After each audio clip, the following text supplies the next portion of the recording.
For a long time, the galaxy had known only peace.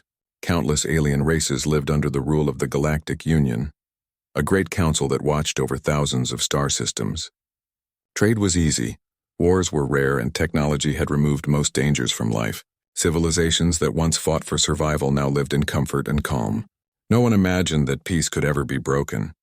The galaxy had forgotten what it felt like to be afraid. Then one quiet cycle, strange signals began to appear.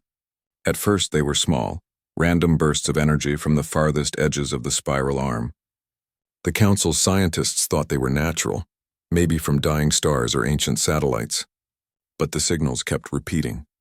They grew stronger, clearer, and soon the analysts realized something chilling. The pattern was not natural. It was intelligent. The signal came from a region long ignored by the Union, a small yellow star system known in old archives as Sol. Most beings had never heard of it. Those who had only remembered one thing: it was home to a planet marked quarantined.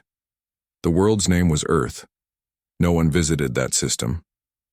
The Council had closed it off ages ago, calling it too dangerous.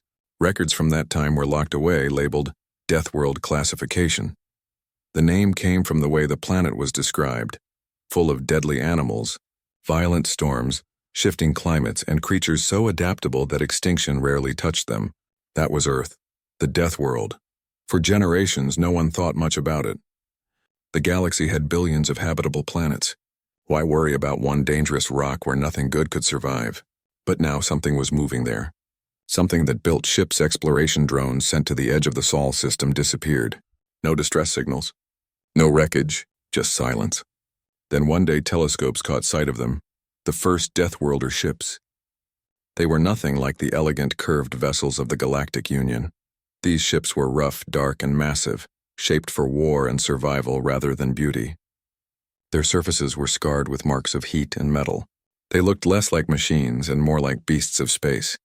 The fleet moved together in perfect silence. No radio chatter, no visible insignia. Only motion, slow, patient, and unstoppable. Some ships were small, others the size of moons, and at the center of them all was a flagship so enormous that even the Union's largest carriers seemed tiny beside it. The Council watched in confusion. Some members thought it was a mining fleet. Others said it must be pirates using scavenged technology. But deep down, the old historians began to whisper the word no one wanted to say: humans. Few still remembered them. The last official record described them as clever but uncontrollable. A young species once invited into the galactic community, but exiled after violent conflicts and unpredictable experiments. The Council had voted to seal their system forever. It was assumed that humans had destroyed themselves long ago, and yet here they were again, stronger, organized, and silent. The Deathworlders had returned. News spread across the galaxy faster than light. On every planet, from crystal cities to gas giant colonies, citizens gathered around holoscreens to watch the incoming data. The first clear image of a Deathworlder ship caused riots on some worlds. It didn't look like anything peaceful. The hull was covered with armor so thick that energy scans could not penetrate it. Weapon ports lined its surface, but no one could detect active targeting. It just drifted forward, calm and quiet, like a predator that had no need to hurry. Fleet commanders across the Union began to panic. Defense systems were activated for the first time in centuries. Border patrols doubled. Trade routes near the outer arm were closed. Yet despite the fear, the Deathworlder fleet made no move to attack.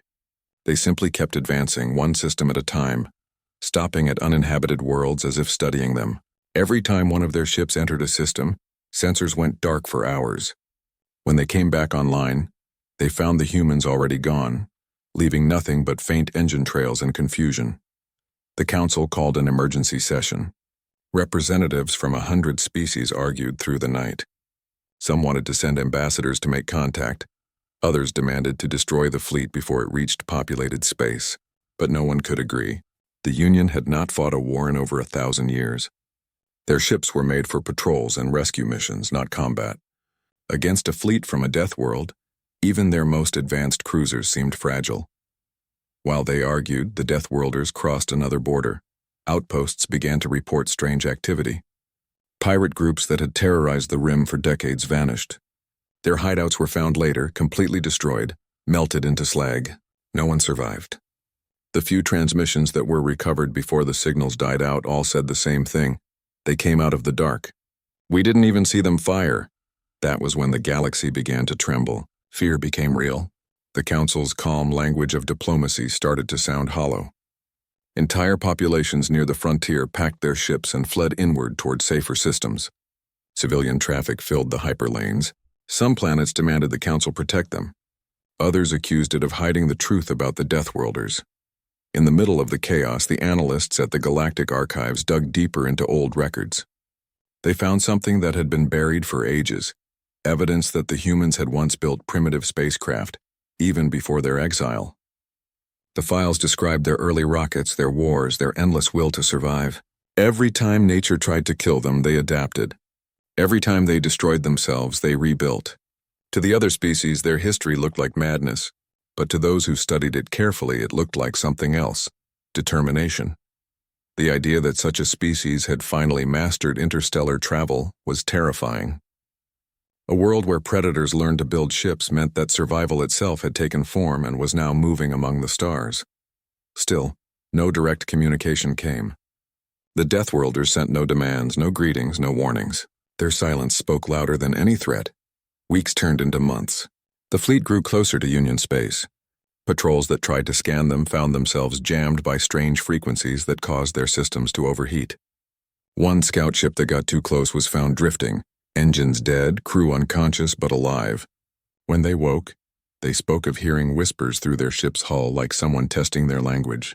After that, the humans became the galaxy's ghost story. Children on core worlds whispered about the Deathworlders at night. Merchants sold fake relics of human origin. News programs repeated every rumor they could find. The Union's leaders tried to appear calm, but the truth was clear. No one understood what the Deathworlders wanted. Then one day, without warning, every communication network in the outer colonies went silent. For a full hour, no one could send or receive a single signal. Every relay, every satellite, every beacon just stopped. The blackout stretched across half a sector. When the systems finally came back online, a message appeared on every screen in the same simple text: "We are here." No ships appeared. No attacks followed. Just that message. It was enough to send panic through the entire Galactic Union. The Deathworlder fleet was real. It had arrived. And for the first time in living memory, the galaxy realized that it was not as safe, not as wise, and not as strong as it had believed. The civilizations that had once thought themselves immortal now understood that something far older than fear had returned, the instinct to survive against a stronger predator. So the fleet continued its silent march through the stars. Governments scrambled to prepare. Every leader gave speeches of unity, but their eyes showed the truth. They were afraid. Even the most powerful empires whispered that if the Deathworlders decided to strike, nothing could stop them. And yet, as terrifying as they seemed, there was something mesmerizing about the humans. The way their ships moved with purpose, the quiet discipline of their fleets, the lack of waste or showmanship. It was clear they were not monsters. They were something far more unsettling, survivors who had faced extinction countless times and learned to endure it. The galaxy trembled not just from fear, but from realization. The Deathworlders had come back, and with them came a reminder of everything the stars had forgotten: that peace is not eternal, that safety is not natural, and that survival always has a price. The silent fleet kept moving, dark and patient, carrying within it the children of Earth, the Deathworlders who had been cast out and had finally returned to the stars that once rejected them. At first, many in the Galactic Union refused to believe what they were hearing. The reports about the Deathworlder fleet sounded like wild stories spread by frightened traders. The Council said there was no proof. The official statement was calm: "There is no threat to the Union, remain in peace." But even as those words were spoken, more and more evidence appeared that something powerful and strange was moving through space. Ships along the border began to vanish. Whole communication stations went silent. The few that managed to send messages before disappearing all said the same thing: dark ships, huge and silent with no known markings. The pattern of their movement was not random. It was organized. Whoever they were, they knew exactly what they were doing. Then a report came from a mining colony on a small moon near the edge of the spiral arm. A group of pirates had attacked them, demanding fuel and supplies. Before the pirates could even begin looting, a fleet of unknown origin appeared. Witnesses said the new ships moved like shadows, almost invisible against the stars. Within minutes, the pirate ships were destroyed.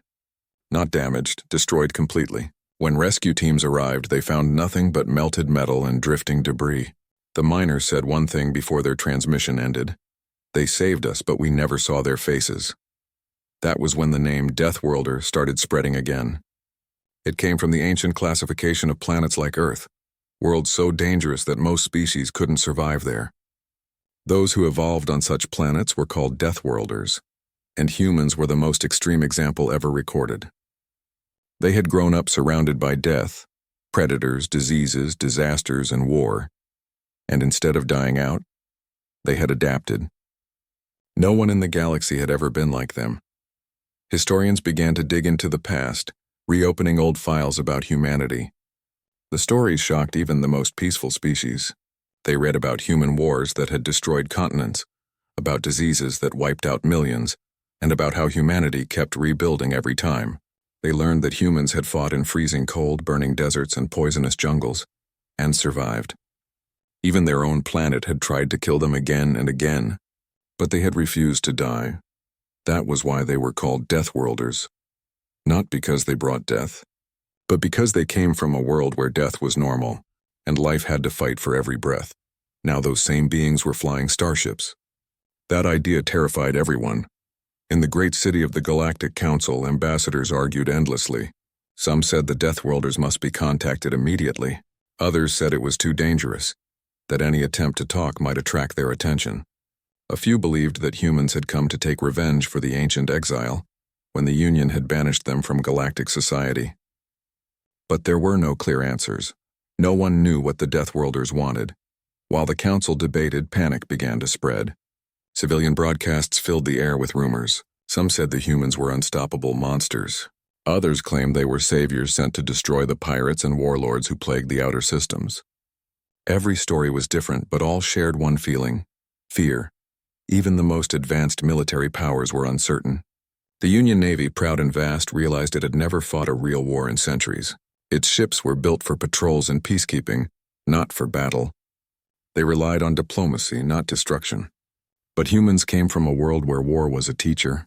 Every ship they built, every plan they made, came from a place of survival and struggle.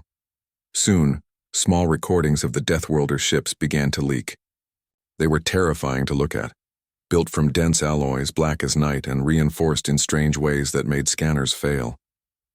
Their engines pulsed with low, deep light, and their weapons, if those were weapons, glowed like faint stars. Even their smallest ships looked like predators waiting to strike. A famous military scientist from the Sithara species analyzed the data and said something that made everyone silent. Their designs suggest they expect to be attacked at any moment. Every part of their ship screamed survival, but no attack came. The Deathworlders did not fire a single shot unless provoked. They passed through abandoned systems quietly, scanning planets and moons, collecting data, and then moving on. It was as if they were learning about the galaxy, or reminding themselves of what they had once known. Still, their silence made things worse. Fear loves quiet. When people do not know someone's purpose, they imagine the worst. Rumors grew like fire in dry grass. On the world of Ethalar, markets closed early. Citizens stayed indoors watching the skies. On Nith Prime, entire factories stopped production to build emergency shelters. Even planets far from the border began training defense fleets. For the first time in thousands of years, the galaxy was preparing for war, not because of an invasion, but because of fear. And in the middle of all that panic, stories began to emerge from those who had actually seen the Deathworlders up close. A cargo crew claimed that their engines had failed near a dead system, and a massive dark ship had appeared beside them.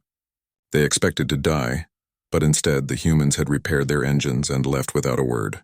The only thing left behind was a small metal plate on their control panel. It had 2 words engraved in an ancient human language: "You're welcome." The crew was shaken but alive. Their story spread across the galaxy, and for the first time, some began to wonder, Maybe the Deathworlders were not monsters. But still, no one could explain why they had returned now. In the core worlds, the Galactic Council grew desperate. They sent secret probes toward the Deathworlder fleet to collect data. But the probes were always found and disabled without being destroyed. It was as if the humans were saying, "We know you're watching, but we will not harm you." Yet, then came the reports from the outer colonies. Whole fleets of raiders and slavers were disappearing. Their bases were found destroyed with precision. No sign of torture, no looting, no trophies, just silence. It was as if someone had erased them cleanly from existence. Only one message was ever received from a fleeing pirate captain before his ship was lost. His final words were, "They don't kill for pleasure. They kill because it's necessary." That sentence spread across the galaxy like a spark through dry air. It made people question everything they thought they knew about humans. They were dangerous, yes, but disciplined. They had the power to destroy, but they used it carefully. Scholars began to debate whether the Deathworlders' harsh upbringing had taught them a kind of respect for life. After all, on Earth every living thing had to fight to survive. But that also meant every life had value, because it was hard-earned. The galaxy's fear began to change into something else. Curiosity. On the planet Vora, a group of young scientists formed an unofficial study circle called the Human Question. They analyzed old data about Earth, human biology, and psychology. What they found was fascinating. Humans were stronger than most species, but not the strongest. They were intelligent, but not the smartest. What made them different was their willpower. When others gave up, humans kept going. They could turn despair into determination. That was their real weapon. As the study grew popular, more people began to understand why the galaxy trembled. It wasn't only because humans were strong, it was because they were unpredictable. You could never know what they would do next. Meanwhile, deep in space, the Deathworlder fleet continued its journey. They avoided communication but never hid their presence. They seemed to want the galaxy to know they were there, to feel their presence. Each passing week they drew closer to the heart of Union space, and with them came a sense that something huge was about to happen. In the final days before the first contact, the Galactic Council sent a desperate message to all systems. Do not provoke the Deathworlders. Maintain peace. Await our signal. But the galaxy no longer felt peaceful. Every race, from the gentle Talari to the proud Drexen warriors, felt the same chill in their hearts. It wasn't just the fear of death. It was the fear of the unknown. The Deathworlders were proof that the galaxy was not as safe, not as civilized as it thought. They were living reminders that survival is not born from comfort, but from struggle. Even the most advanced civilizations had forgotten that simple truth, but the Deathworlders had not. They carried the memory of fire and war in their bones, the lessons of a world that had forced them to become strong. So when their ships appeared on the borders of Union space, no one dared to shoot. No one dared to speak. The great fleets of the galaxy waited in silence, their weapons ready but their hearts uncertain.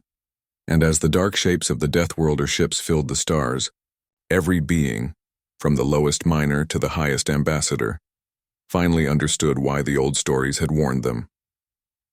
When the Deathworlders arrived, the galaxy did not tremble because of what they did. It trembled because of what they could do, and because deep down everyone knew that if they had been born on a world like Earth, they might have become Deathworlders too. When the Deathworlders finally spoke, the entire galaxy stopped. For weeks, their fleet had moved through the stars like ghosts, silent and unstoppable. Billions had waited in fear for the first word, the first sign of what they wanted. Then, without warning, every communication channel across hundreds of systems lit up at once. It was not an attack, not a demand, not even a warning. It was a simple message, clear and cold, spoken in a voice that was both human and mechanical. We come in peace, but we remember what you did. Those words shook the galaxy harder than any weapon ever could. Every species, every government, every citizen who heard that transmission felt the same chill. The humans had spoken, not with anger, not with threats, but with memory. They remembered something the galaxy had tried to forget. The council immediately called an emergency meeting. The Great Hall of the Union, usually filled with calm discussion and polite speeches, turned into chaos. Some shouted that the Deathworlders were lying. Others said that the message was proof that the humans wanted revenge. A few, the oldest among them, looked pale and silent because they remembered the truth. Long ago, before most civilizations had even learned faster-than-light travel, the humans had been part of the galactic community. They were newcomers then, wild, curious, and reckless. The Union had seen potential in them, but also danger. Humanity's world, Earth, was unlike any other, a planet of storms and disasters where life had to fight for every breath. The humans had grown strong there, too strong. At first, the Union had tried to teach them peace and order. They had shared knowledge and technology. For a while it worked. Humans built colonies, joined councils, and spoke of friendship among the stars. But as they spread, conflicts followed. They questioned the council's laws. They experimented with forbidden weapons. They tried to explore worlds marked as sacred or dangerous. They were too curious, too unpredictable, too willing to take risks that others would never dream of. The final breaking point came during what the archives called the Soul dispute. A human fleet had refused to obey an order from the council to withdraw from a contested system. When the council's ships fired warning shots, the humans fired back, not to kill but to defend. The fight lasted minutes, but the damage was enough to terrify the galaxy. The council met and voted. The humans were to be exiled. Their planet was quarantined, their colonies erased from the maps, and their name removed from the records. The Union declared them unfit for interstellar society, and so humanity vanished. That had been thousands of years ago. Most had forgotten, but not the humans. Now, as their fleet appeared once again, the ancient records were reopened. Archivists dug through forgotten data, historians read old testimonies, and the truth began to surface. The Deathworlders had not returned by accident. They had been preparing for this for a very long time. Across the galaxy, the message replayed again and again. We come in peace.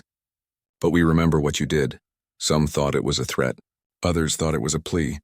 But no one could understand its true meaning. Meanwhile, the Deathworlder fleet stopped just outside Union-controlled space. They did not attack. They did not move forward. They simply waited.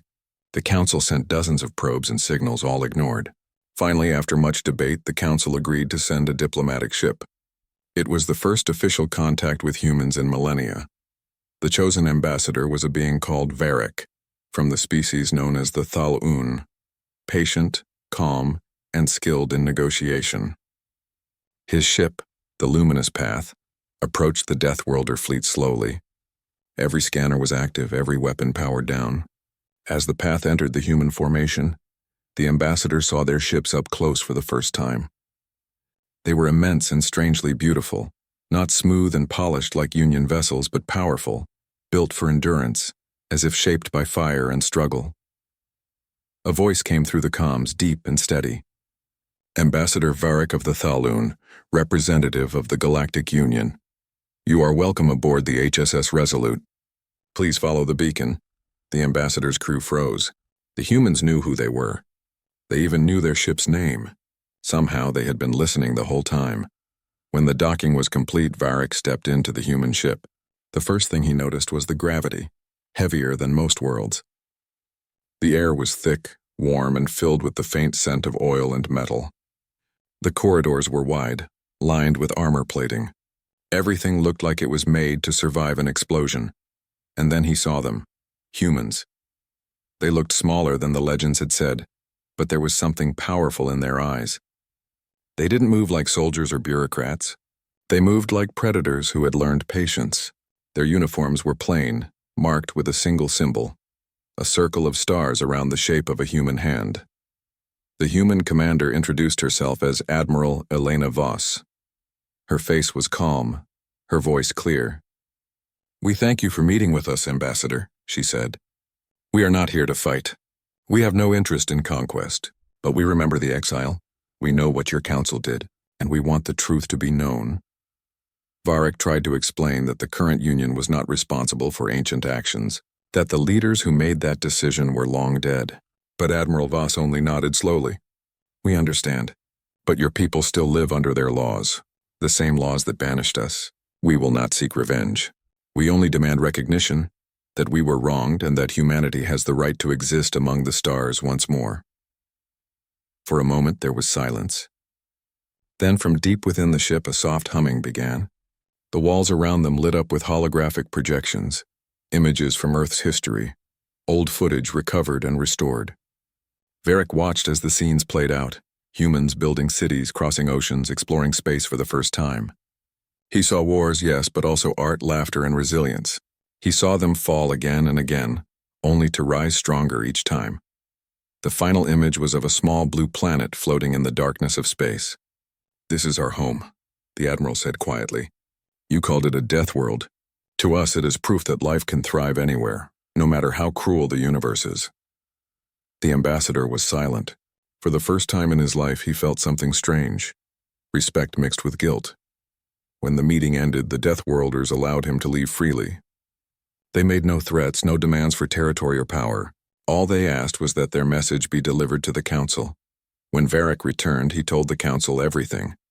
But instead of bringing peace, his words divided them further. Some said the Deathworlders were sincere. Others called it a trick, a way to earn trust before striking. The Council decided to delay any official recognition. They would study the situation further. The humans, however, did not wait for approval. They began broadcasting to all worlds, not just the Council. Their message was simple. "We are human. We were exiled. We have returned.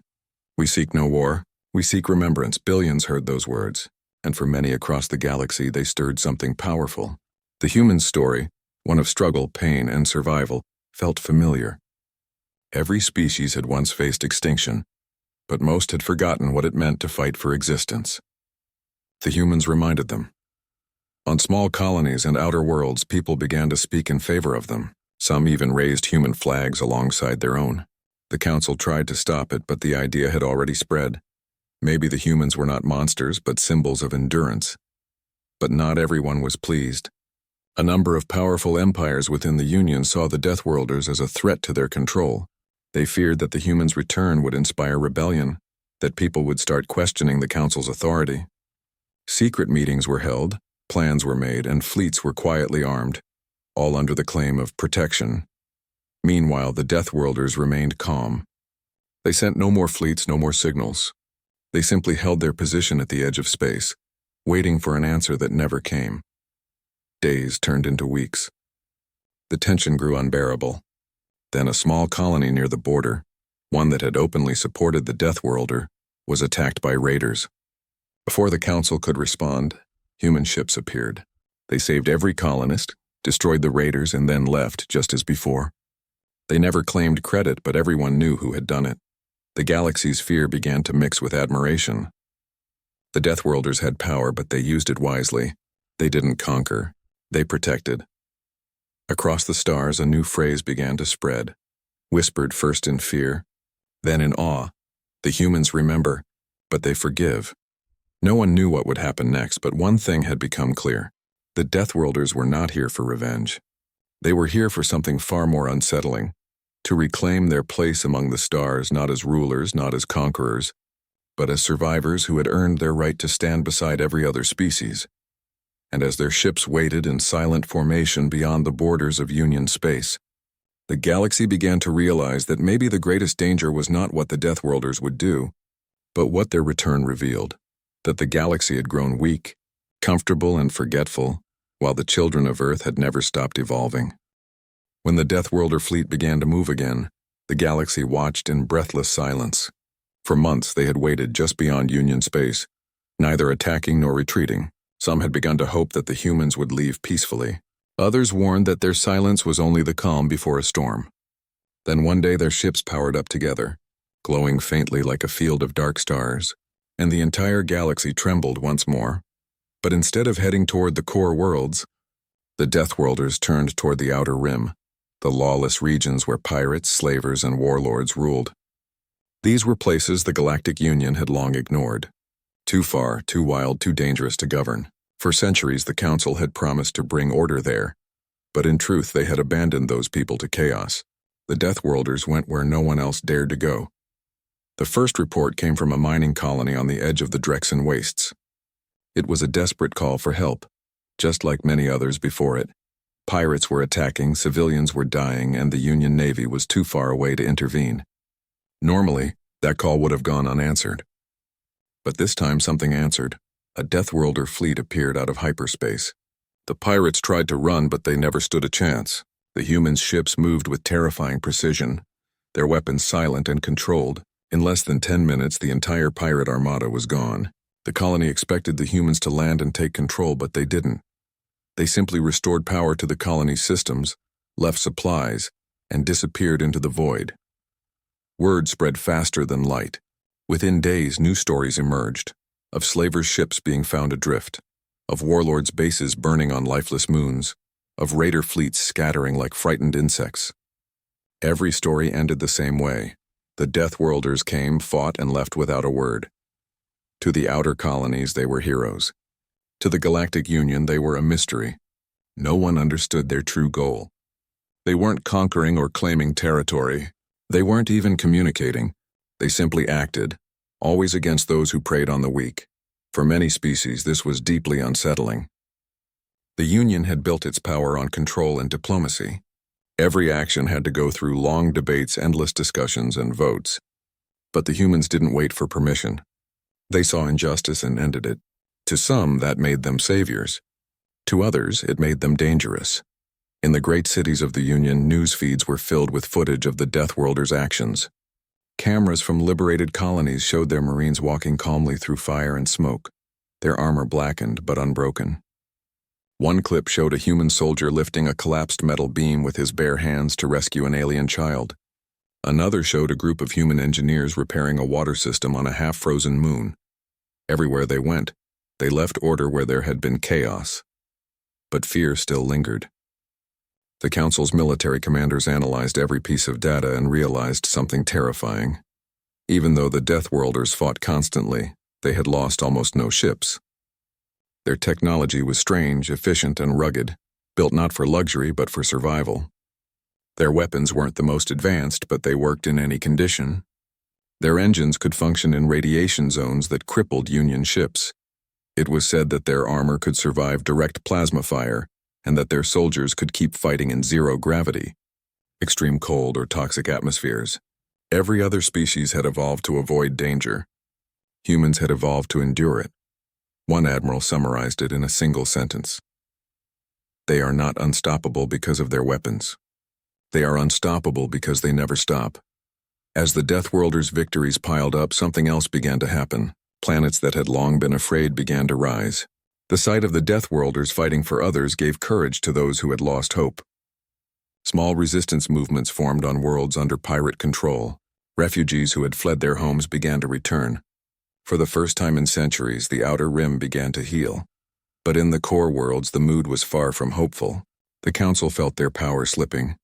Every world that looked to the Deathworlders for protection was a world that no longer trusted the Union. Debates grew heated. Some argued that the humans should be welcomed and recognized as allies.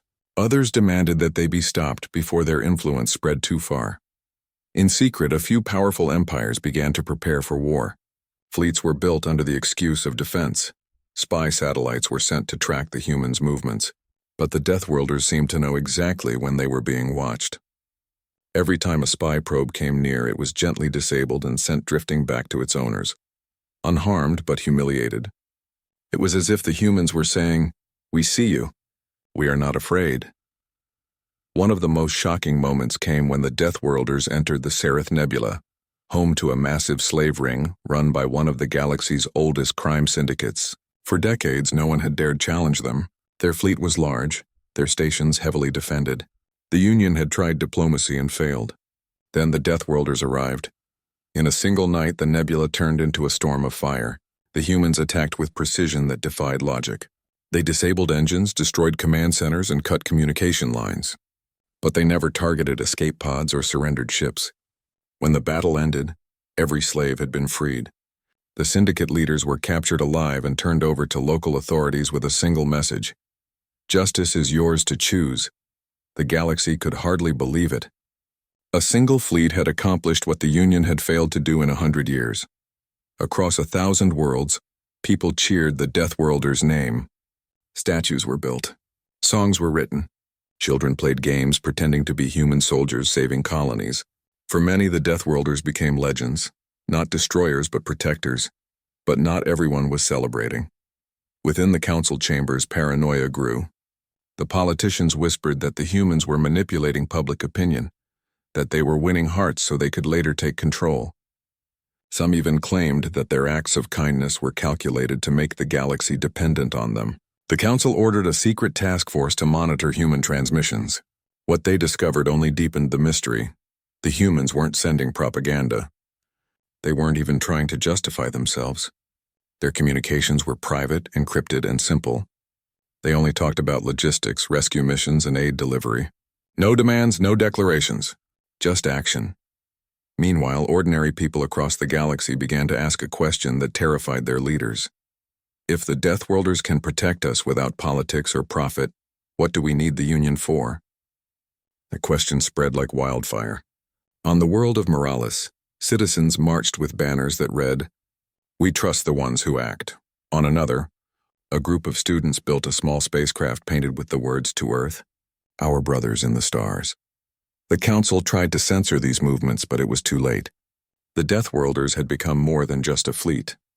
They were a symbol, proof that strength and compassion could exist together. Still, the humans remained cautious. They never entered Union space without permission. They didn't claim credit for their victories. Their leaders gave no speeches. They just kept doing what needed to be done. That silence made them even more powerful. The galaxy had never known a force like this, one that didn't crave power yet held more of it than anyone else. As months passed, the galaxy's old alliances began to crumble. Empires that had ruled for thousands of years started to fear their own people, not the Deathworlders. Trade deals fell apart, military agreements were rewritten, and small worlds began declaring independence, inspired by the humans' example. The balance of power that had kept the galaxy stable for ages began to tilt. The Union tried one last desperate move. They invited the Deathworlder leaders to a grand summit on the capital world, hoping to control the narrative. But the humans declined politely. "We do not seek to lead," their message said. "We only seek to live among you in peace." To the Council, it sounded like arrogance.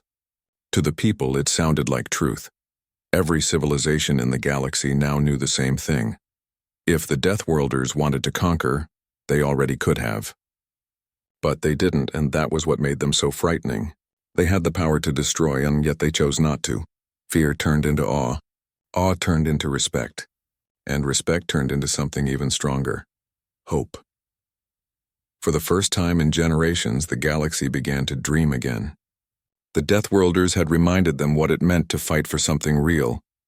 They showed that strength wasn't in weapons or politics, but in willpower, in the courage to act when no one else would. And as their dark fleet drifted silently through the stars, helping where it was needed, the galaxy trembled not because of destruction, but because it had seen the truth, that the Deathworlders didn't need to conquer the galaxy to change it. Their mere presence was enough. They were survivors, warriors, builders, and protectors all at once. And in their reflection, the galaxy saw what it had lost, the spirit of those who dared to struggle, to fail, and to rise again. The galaxy was no longer the same. Where once there had been silence, now there was movement. Worlds that had lived in fear began to rise again. People who had long been ignored began to speak. The Deathworlders had changed everything. They had not taken planets or demanded tribute. They had not raised flags or built empires. Yet their shadow stretched across every star, every mind, every conversation. For many, they had become a legend, a living story whispered from world to world. Some said they were angels sent to restore balance. Others said they were monsters who acted kind only to hide their true power.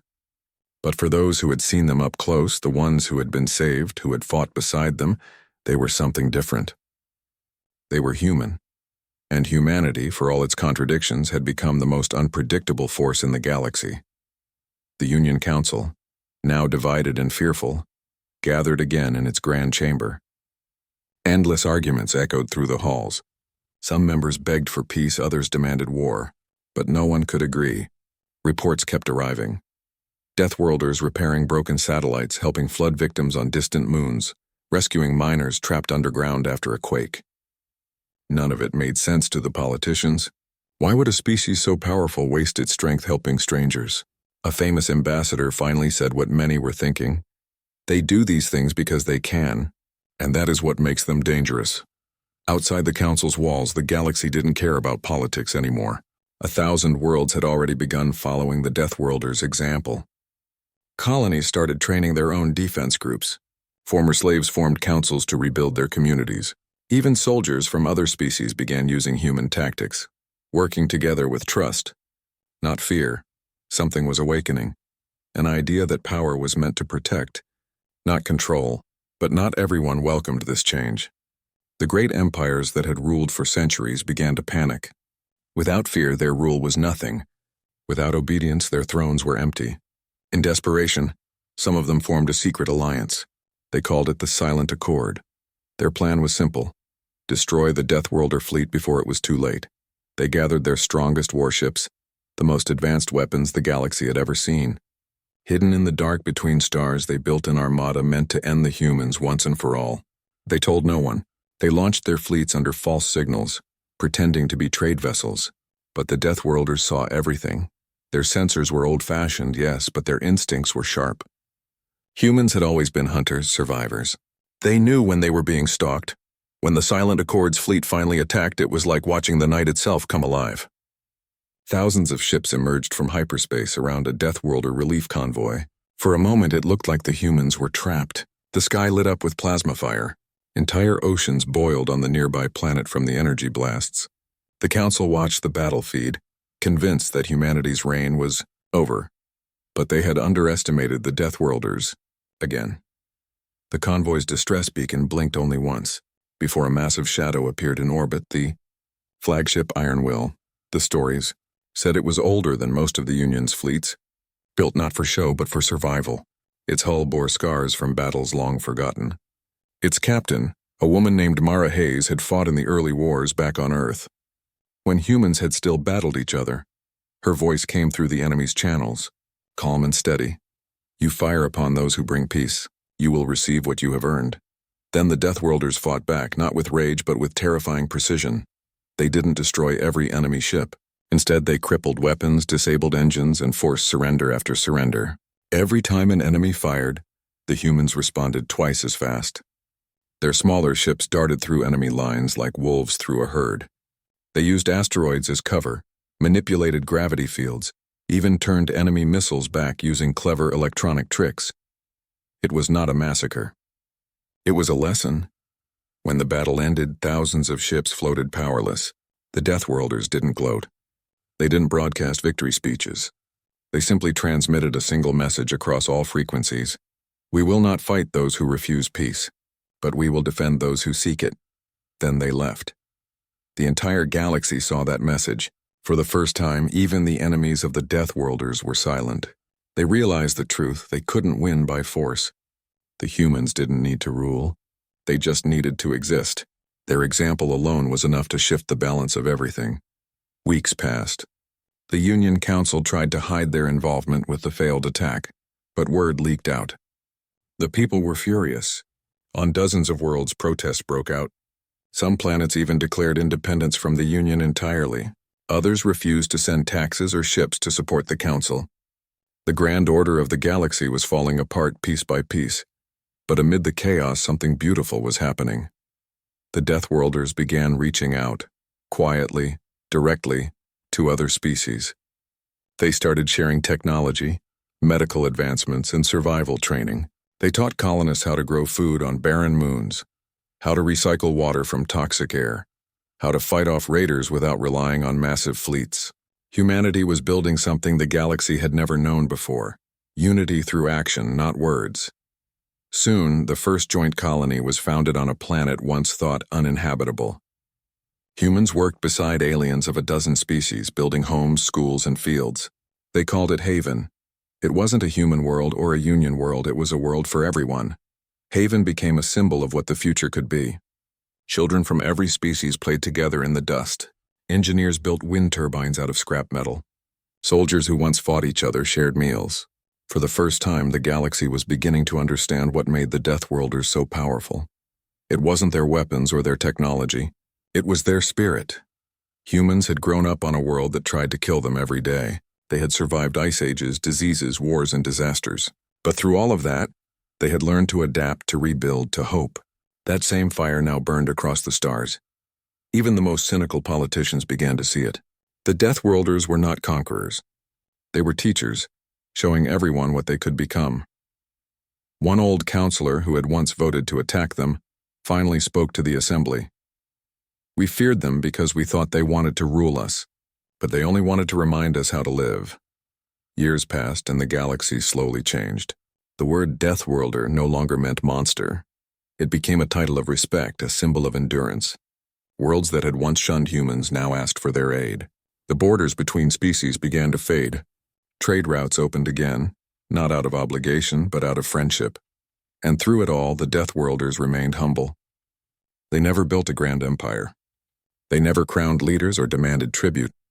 They simply kept traveling, helping where they were needed, and moving on when the job was done. One day, the last surviving member of the first Deathworlder fleet, Captain Mara Hayes, gave her final transmission before retiring to Earth. Her words were simple. Out there, among the stars, we found others like us. We fought, we bled, we healed, and we learned that the galaxy doesn't need conquerors. It needs caretakers. If we have shown even one world how to stand again, then our journey was worth it. Her message spread everywhere. It was played on every world, translated into hundreds of languages. People cried when they heard it. They understood that humanity's greatest strength wasn't its power, it was its heart. As time went on, new generations grew up under the stars. They didn't remember the fear or the wars. They only knew the peace that had followed. And on quiet nights, when they looked up at the sky and saw a faint trail of ships passing silently between worlds, they whispered the same words. The Deathworlders are watching over us. In that endless dark, the legacy of humanity endured, not as conquerors, but as guardians of hope.